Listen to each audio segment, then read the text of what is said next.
come get stylish with me. Now, this video is really a redo because last year I got this skirt. It's a J. Crew. And while I was out, I saw this ribbon for gift wrapping. And I thought, that looks very familiar. Here's the thing. Something doesn't have to match. It just has to coordinate.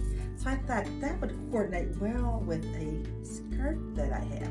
So I took the buckle off of this belt that went to this dress.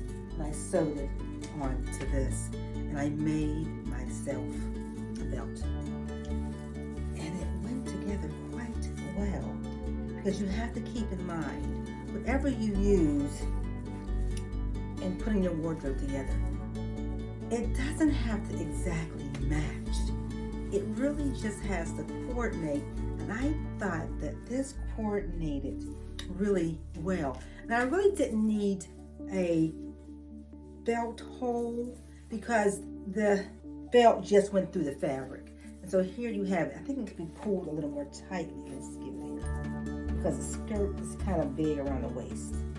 But there you have it. So go to your craft store and see what you can get, because you know we like to do here, we like to restyle and repurpose. So this little ribbon came in handy because remember, you don't have to wear your bank on your back. Take what you have and find accent pieces. I'm gonna go out and be stylish.